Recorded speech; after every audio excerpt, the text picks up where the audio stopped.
توبہ کے لیے کانوں کو ہاتھ لگانا ضروری نہیں، گناہوں کو ہاتھ نہ لگانا ضروری ہے۔ زندگی میں ضروری نہیں سب کچھ آسانی سے مل جائے، کچھ چیزوں کو پانے کے لیے بڑی بڑی آزمائشوں سے بھی گزرنا پڑتا ہے۔ سمندر سے جینا سیکھو، چپ چاپ اپنی موج میں رہنا۔ زندگی میں بہت کم لوگ ایسے ملتے ہیں جو سچ میں آپ کے ساتھ مخلص ہوں، ورنہ زیادہ تر تو لوگ دکھاوا ہی کرتے ہیں۔ فاصلوں کا احساس تب ہوا جب میں نے کہا ٹھیک ہوں اور اس نے مان لیا۔ جن کے دل نرم ہوتے ہیں زندگی ان کے ساتھ اتنا ہی سختی سے پیش آتی ہے۔ ہمیشہ تربیت کا ہی قصور نہیں ہوتا، کچھ رنگ صحبتوں کے بھی چڑھے ہوتے ہیں۔ میں نے والدین کو جہیز میں وہ سب چیزیں بھی دیتے ہوئے دیکھا ہے جو ان کے پاس اپنے گھر پر موجود نہیں تھی۔ میں قصہ مختصر نہ تھا، برق کو جلدی پلٹ گئے تم۔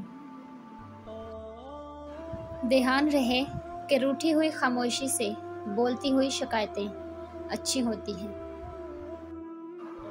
لوگ آپ کو تب نہیں ملیں گے جب آپ اکیلے ہوں گے، بلکہ تب ملیں گے جب وہ خود اکیلے ہوں گے۔ بس اللہ کسی کو اکیلا نہ کرے۔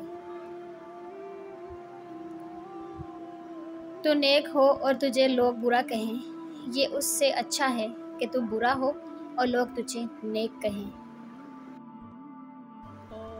روٹھنا منانا زندگی کا حصہ ہے، بس خیال رہے ناراضگی زبان تک رہے، دل میں عزت اور پیار ہو۔ ٹھکرا دو اگر دے کوئی ذلت سے سمندر، عزت سے جو ملے وہ قطرہ بھی بہت ہے۔ بعض اوقات ایک غلط انسان کی وجہ سے سب سے ہی نفرت ہو جاتی ہے۔ ایک بہت ہی زبردست نشانی، کوئی آپ کے بارے میں مسلسل سوچ رہا ہے۔ آپ کے موڈ میں اچانک تبدیلی آ جائے، یہ تبدیلی اداسی کی صورت ہوگی یا آپ کے چہرے پر مسکراہٹ کی صورت میں۔ نیند سے نفرت کرنے کا کوئی فائدہ نہیں، بلکہ اسے اپنی زندگی کا ضروری حصہ سمجھو۔ کچھ بھی ہو وقت گزر ہی جاتا ہے، کچھ لوگوں کو چھوڑنا پڑتا ہے اور کچھ ہمیں چھوڑ دیتے ہیں، پر زندگی چلتی رہتی ہے۔